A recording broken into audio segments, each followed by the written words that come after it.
The vast majority of people who talk about politics try to think of something that the audience is going to want to hear. I do the exact opposite. I find out what crowd I'm talking to and think, what can I say that will make them a little bit uncomfortable to try to push the way they think? Because contrary to whatever every politician will tell you and most candidates and everything else, the problem isn't out there. And it's so easy to point to lots of nasty, horrible people doing nasty, horrible things out there and say they're the problem. If we could just talk them into not being nasty, the whole world gets fixed. The truth of the matter is the problem is almost always between people's ears. Even among the vast majority of people who tell me that they're for freedom and they're fighting for liberty and they believe in individual rights. Now, it would be kind of convenient if you could scream and yell and fix all the bad people out there, but the truth of the matter is the only person you can actually fix is yourself. And what I talk about now is almost always trying to distill down what I put myself through for many years to end up with the view of reality I now have. I did lots and lots of psychological kicking and screaming along the way because I didn't want to give up a lot of the paradigms and assumptions I had my whole life.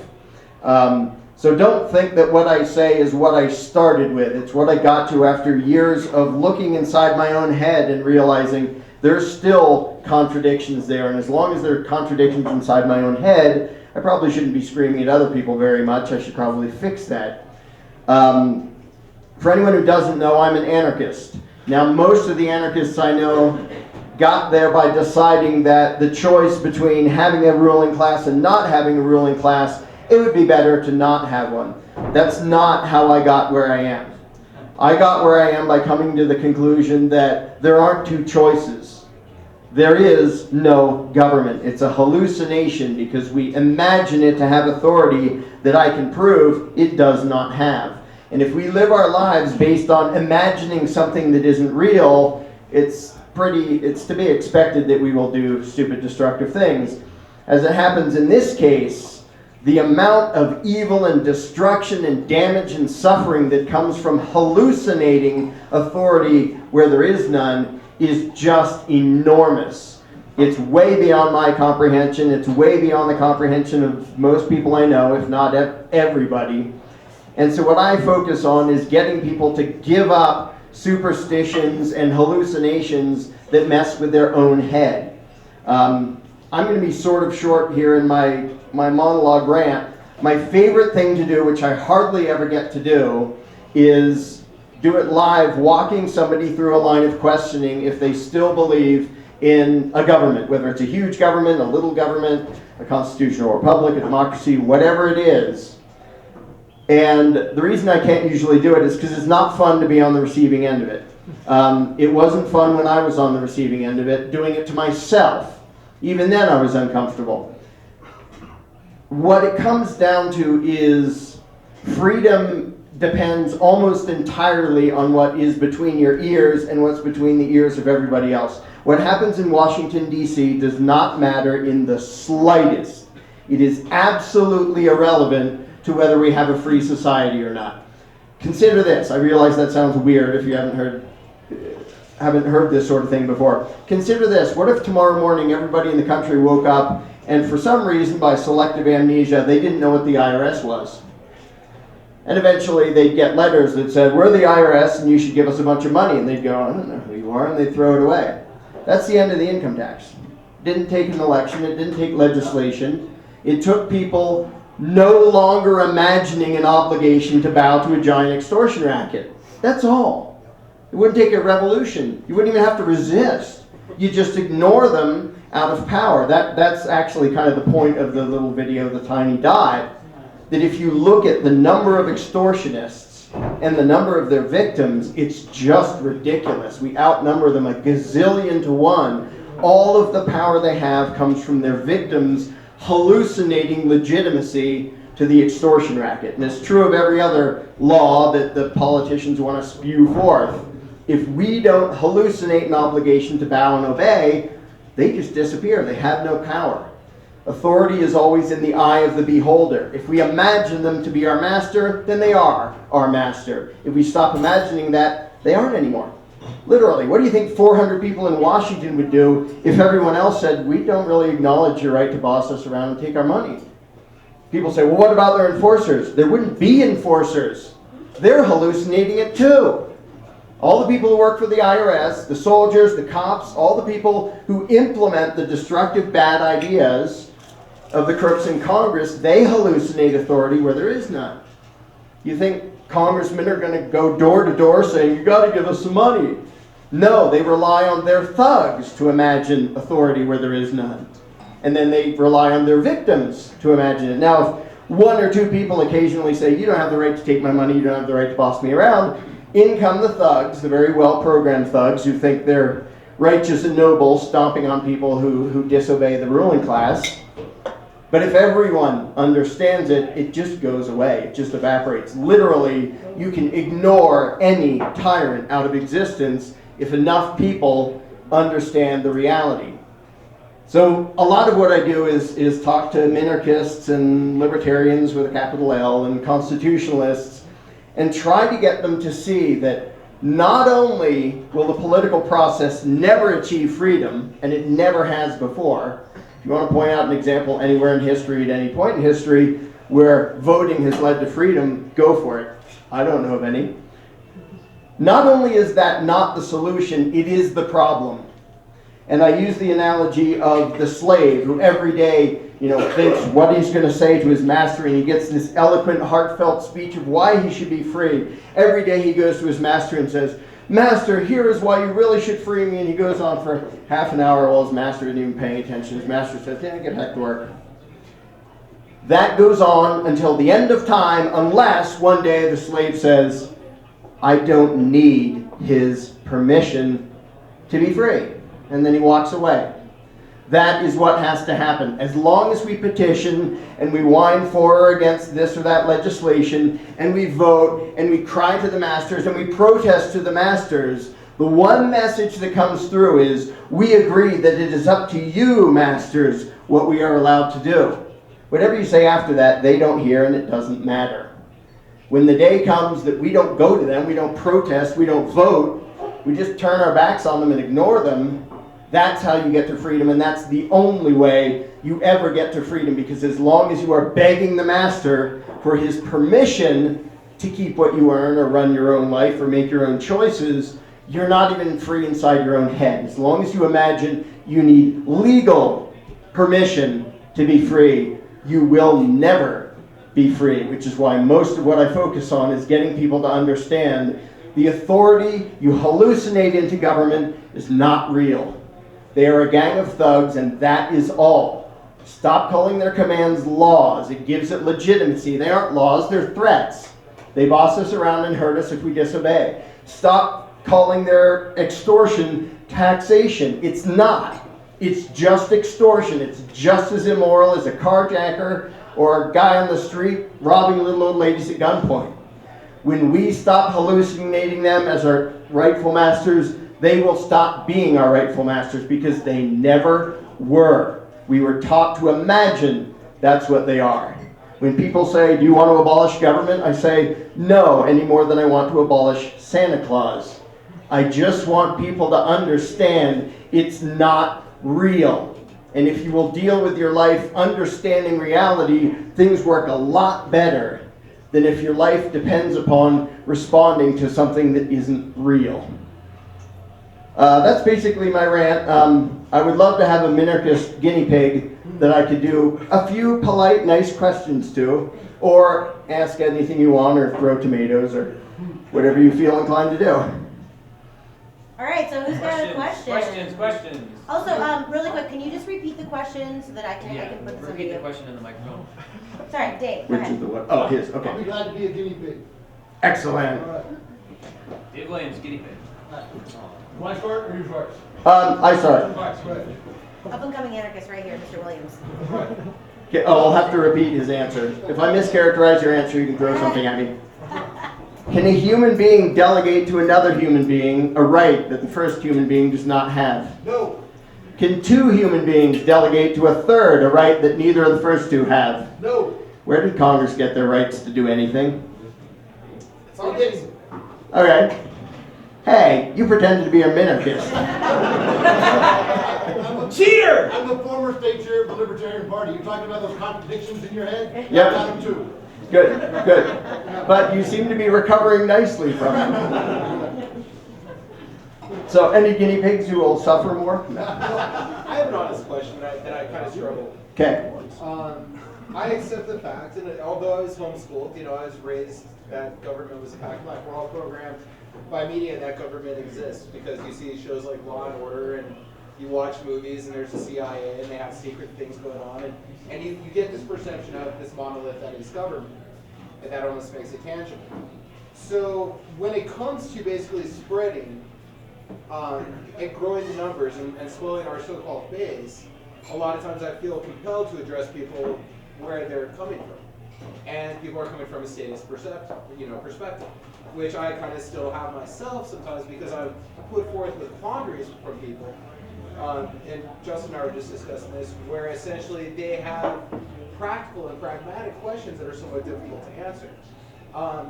And so sometimes when trying to bridge that gap, for instance, I feel compelled to share with people the fact that there is more than one presidential candidate.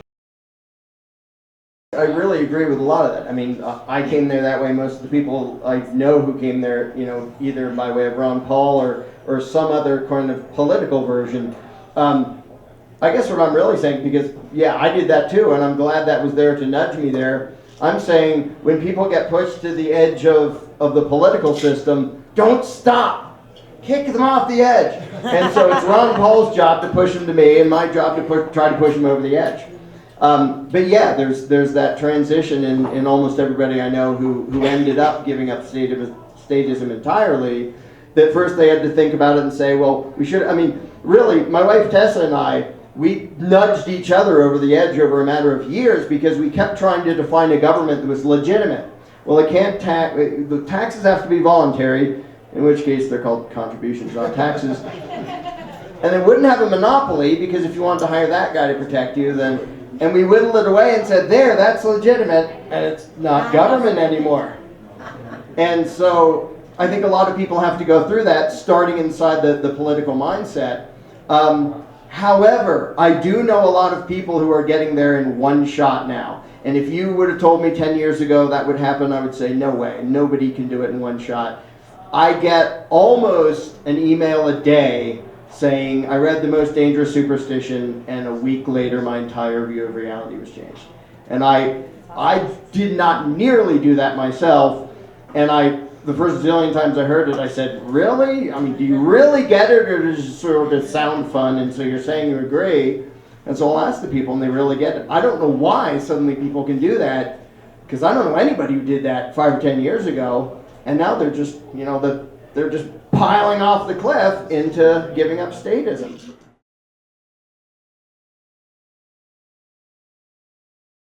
None. Do I have to repeat the question? No, I totally sympathize with the concern. Here's why I say none. Why I say there is no, like a lot of people say, well, we have to get there gradually. And I'm not saying this is what you said, but a lot of people say, well, we have to get there gradually or nudge people in that direction. There isn't actually a direction between somebody else owns you and you own yourself. It's one or the other. It's digital. The entire analog scale of Gary Johnson to Barack Romney has nothing to do with freedom or philosophy. It's just how nice do you want your master to be. This actually came up in a fun little panel discussion we had at Libertopia with his VP candidate, Judge Jim Gray, to vote or not to vote, which is already posted from the Libertopia that just happened. The thing is, you can't get to there by getting a nicer master. And to say, I want a guy who's going to let me keep more of my money and let me keep my guns and let me make more of my choices and let me smoke pot, really, in a practical sense, and I say this all the time, If I had to be owned by somebody, I wouldn't mind being owned by Ron Paul, because I bet he would be pretty nice to me.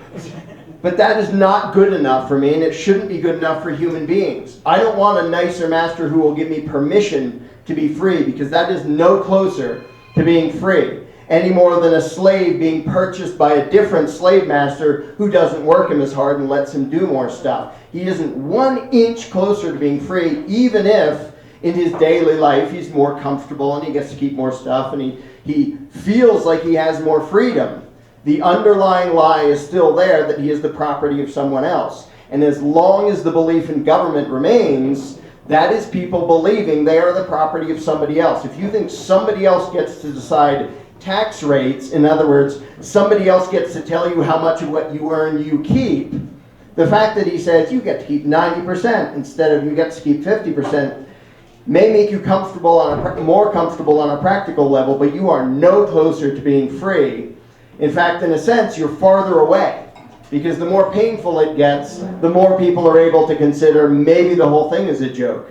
I was just talking a second ago. A smart tyrant in this situation would do across-the-board tax cuts, repeal all sorts of laws, and back things up and say, you have my permission to be free, to keep the lie stuck in people's heads that government is legitimate and you should obey their laws and pay their taxes. Instead, luckily, every tyrant does the giant mistake. It's what makes every empire fall. They see it starting to slip and they lurch forward to try to grab it all. When they do that, it means they're losing the battle of philosophy and ideas, and you cannot enslave 300 million people by brute force, especially when 100 million of them have guns. Elliot. Go ahead, Elliot. So are you arguing that you are free today and that any idea that you're not free is an illusion, or are you saying that you are not free today? I'm free in here. There are people outside of me who inflict threats upon me. Most of them call them laws and government. But I do not acknowledge any rightful master over me. And the slave that understands that he is not the property of anybody else is way ahead of the slave who's owned by a nice master. So here's the thing. So you're simply saying that any sort of person who says that they have an obligation upon you has no moral validity. Is that what you're limiting to? In that you are actually, in your opinion, are free today apart from any sort of fictitious obligation that's imposed? It's his Well, opinion that he's free. It's his Yes. opinion. It's just Yeah, and I can impose obligations on myself by agreeing to do something with it. But yeah, somebody who claims to be authority over me, he's lying. And if I can get away with disobeying him, I have no obligation to obey. And so then the reason why you support anarchy is, in your opinion... I don't support anarchy any more than I support abolishing Santa. It's what is. Okay, the reason why you are opposed to having an organized system of government, if I'm correct, are you opposed to an organized system of government? There is no such thing as government. So how do you define the current system of laws, regardless of legitimacy? Gang of thugs making crap up.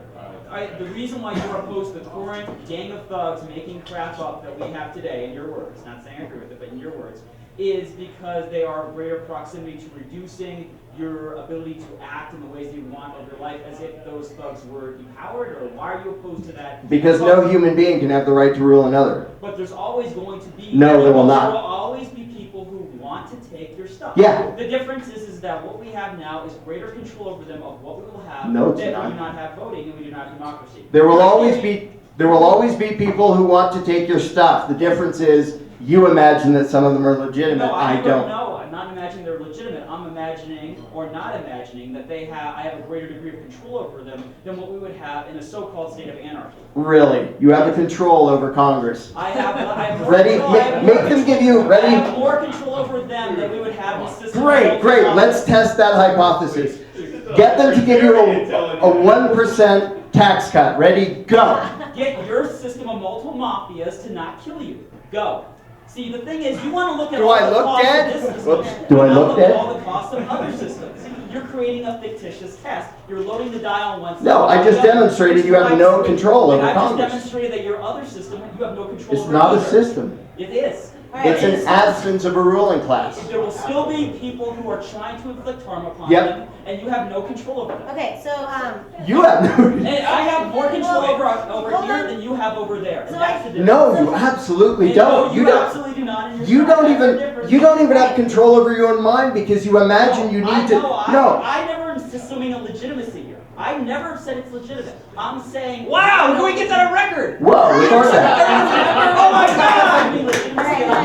You called it government. Government means it has authority. No, that's the definition you're imposing upon it. That's what the word I'm saying means. is that your idea of your idea of, call it what you will, call it anarchy, call it lack of government, How about call it understanding lack of reality? organization of gang of thugs, it's still going to result in more force being applied to you than what we have today. What? Tell me this. If tomorrow 300 million people don't feel an obligation to obey the IRS, do you think the IRS will have more power or less power? We're going to have the IRS with less power. We'll have something else take its place. Really? That's the thing. Yes, we will. We will And have what will this less gang power. look like that can forcibly rob 200 million people who don't It feel an will look- obligation it'll to look obey? Something like the state of nature and Thomas Hobbes. Oh, my Sure. So we'll be more robbed if we stop imagining that someone has the right to rob It has us. nothing to do with imagining rights. It has to do with It has whether or not someone everything. is actually going to rob you. It has everything to I know do. what. It has nothing with legitimacy. You're focusing on legitimacy as the fundamental question. It is. This is irrelevant. Wait. The question is there's power to minimize the force. okay, that is okay, Wait. so, Who's imposing whose definitions here? but wait, that's a really He's good trying to question. But hold on, stop. Go ahead. Everybody always wants to know who will build the roads, who will be the defense agencies. Well, we're not Hold talking about on. Wait, we haven't gotten there. Elliot. We're not. Elliot, you're talking about defense agencies. No, I'm talking No. about whether someone, forget about defense agencies. I'm not saying anyone has to defend you. I'm saying if you do not have this gang of thugs, will not another gang of thugs take its place or multiple gang of thugs war over you and All you right. get caught in As the Now, long as- let's let Larken answer your question. As So long as calm people down. hallucinate authority, yes. But if you actually think that 100,000 human beings, that's all there are at the IRS. The entire IRS has about 100,000 employees. 2,000 of them are armed. The rest are paper pushers. If you really and truly believe that 2,000 armed people can continually rob 200 million people every year who don't feel an obligation to obey them, you are delusional. And what's going on with Las Zetas in Mexico? What's going on with all the different... Nice change of topics. Do you imagine? No, because see, here's the thing. You're so focused on authority and legitimacy, but you ignore the fact that if you get rid of authority and legitimacy, you're just going to have a different group of gang of thugs fighting over stuff, and your freedom and your property and your life is still going to be restricted. So in you some other don't way. It's the think- difference of proximity of threats. No. So you don't think that the fact that 100 million victims of the IRS extortion racket, imagining it to be legitimate, you don't think that's the driving force behind the income tax? I think that that drives the income tax, but I don't think that that's what's driving the fundamental question, which has to do with you avoiding people impinging your freedom and liberty and your ability to act. That's the question. Legitimacy, authority, that's all non sequiturs. The question is, how do you get to maximize your freedom and people getting in your way? And the fact of the matter is, you're so focused, you're so fixated and obsessed with authority and legitimacy, you ignore the fact that there are other things that would inevitably arise. They're utterly trivial. They're So utterly you don't trivial. believe- Wait, wait. Elliot, you don't believe in the free market? You don't think that the market works? You really think the government is better than the market? Is that what you're saying? What I am saying is that the free market relies upon the rule of law, and if you Oh, do not have it, so the free market only works with the retarded area of government? You know what? Freedom relies on domination. I'll take a gun. All right, wait. This is what Elliot! passing down history. Elliot, your questions are over. Jesse, please ask another question. Thank you for participating.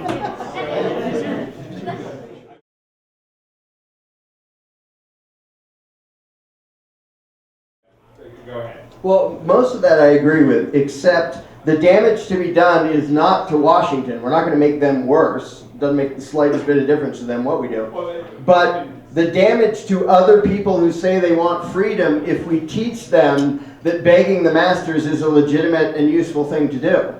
And it doesn't, if it ever had a track record of, on a practical level, reducing tyranny, I could sort of sympathize with that, except it doesn't ever. But the difference is that the people that are involved with the political process today, they're still under that illusion anyways. We might as well interact in their world and try and pull them from it, rather than sitting on the outside throwing rocks at it.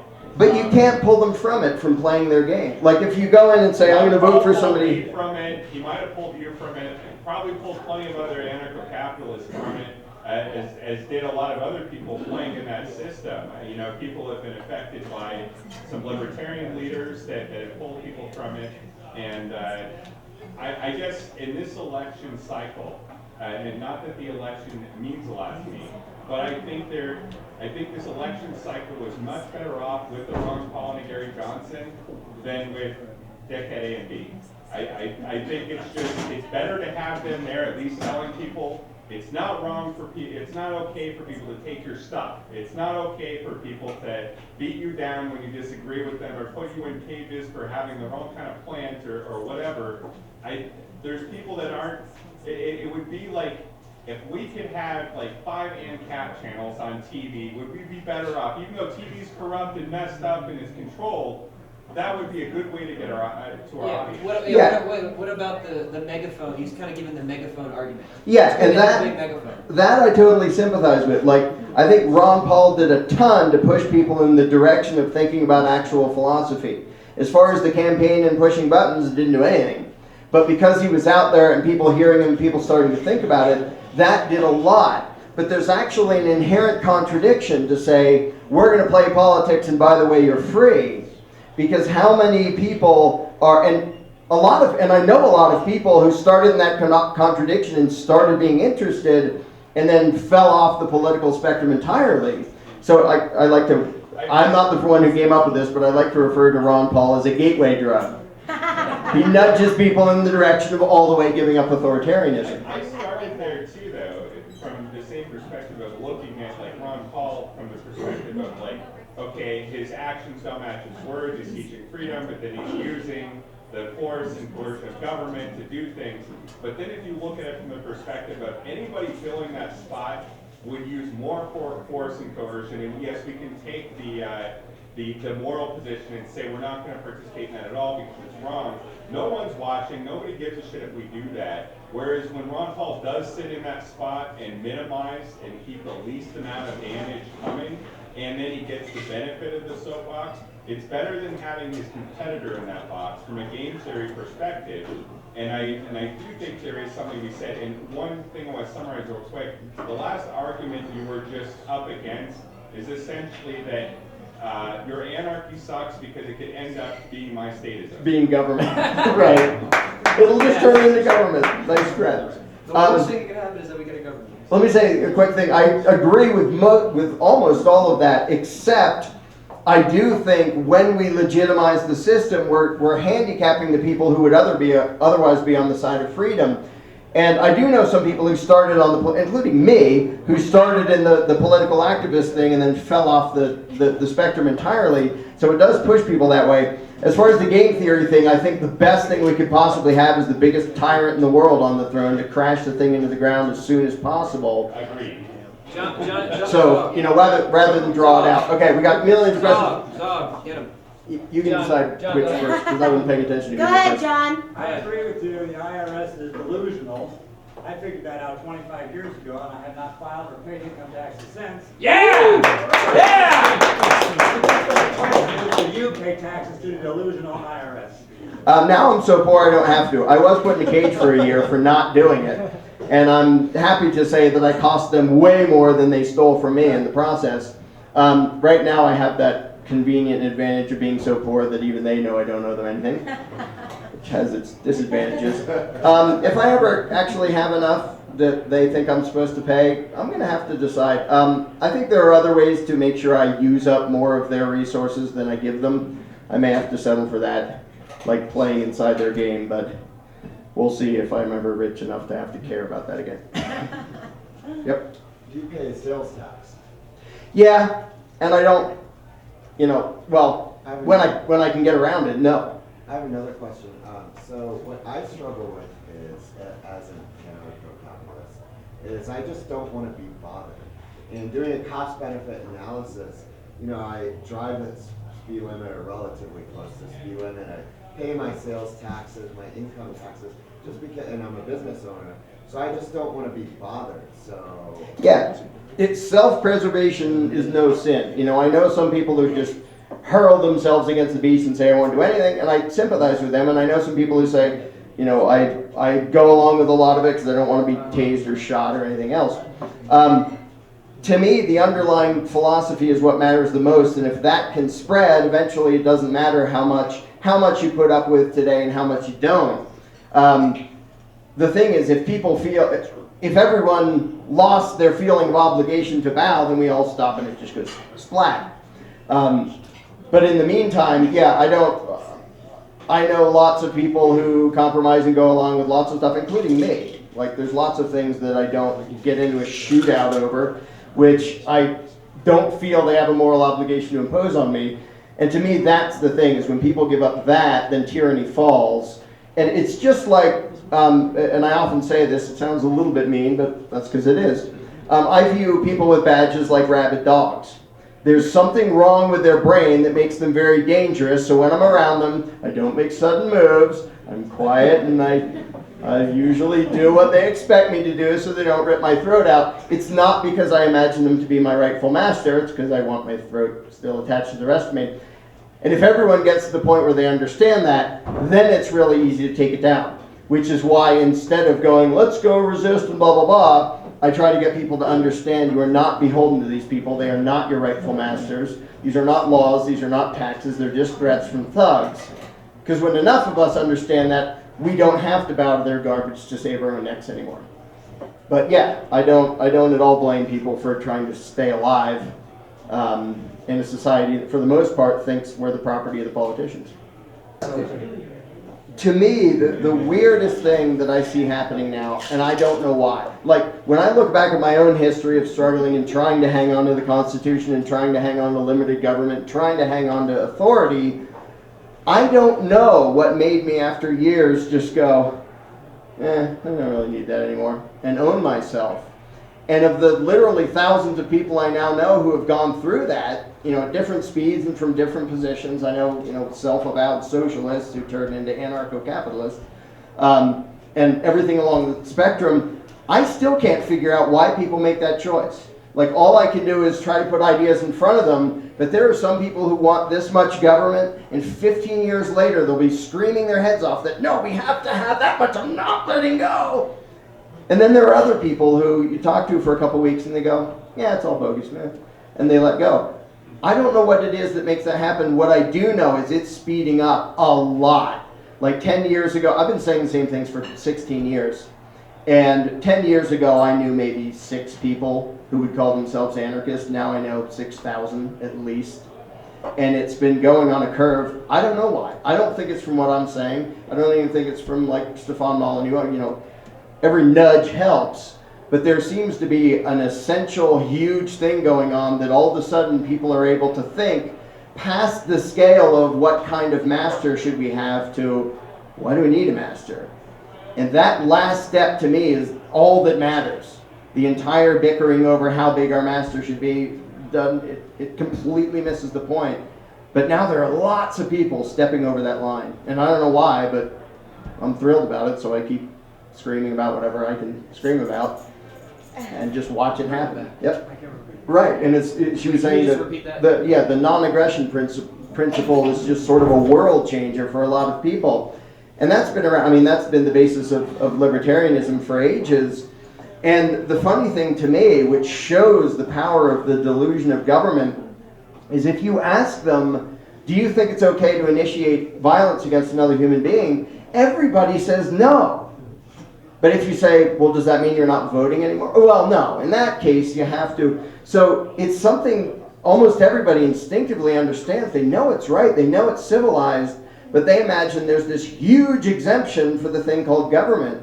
And they so much believe it that they don't even notice when you, because I often get before a crowd and say, I promise never to initiate violence against any of you or advocate that anyone else do it. Who here is going to agree? Everybody's hand goes up, and then I say, okay, that means you don't vote anymore because you know whoever you vote for is going to demand my money under threat of caging me, and all the hands go down. And hopefully some people start to think about it. But yeah, when somebody all the way grasps the non-aggression principle, it's so simple and obvious. And that's the thing. Most of what I do is not explaining really complex things. It's how do you explain things that are so painfully simple that every 4-year-old should understand them, but they've been bashed out of our heads through authoritarian indoctrination. Yeah, the lie is hugely complicated. The truth is painfully simple. Hand. I'll always bring this up. Oh, you get rid of it, you'll have another one. As long as people believe in authority and government, absolutely. Which is why the belief is what has to go. And until it does, even if this one puts itself out of business and crashes, economic disaster, whatever it does, you know, Soviet Union, Rome. Oh, no, I would agree. I would say that the impact community and the liberty movement, what we need to do is we need to get to that finish line before the state fully collapses. Yeah. So that Yeah. we can avoid a new one. It will be a very, very unique, never say very unique, it'll be a very unique situation when this empire falls on its face and gives the people who actually believe in freedom a chance to live it without getting run over by tanks and blown up by drones and stuff. Yeah.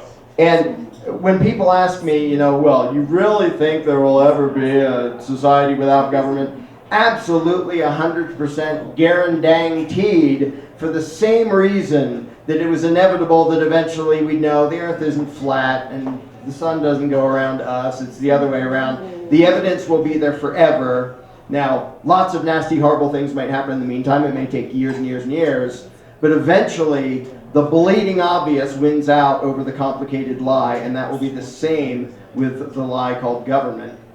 Sooner or later, everyone's going to look back on today and say, wow, they actually imagined that a group of human beings had the right to boss everybody around. They will look at our constitutional republic the same way we look at the notion of divine right of kings. So some watery tart lobbed a scimitar at you and suddenly you have the right to rule. How we look at that is how the future will look at politics today. Give it up! Give it up for Larken. All right, I know that some of the statists in the room had their interest piqued, so I would encourage you to check out Larken's book, The Most Dangerous Superstition, because it certainly is dangerous and a superstition.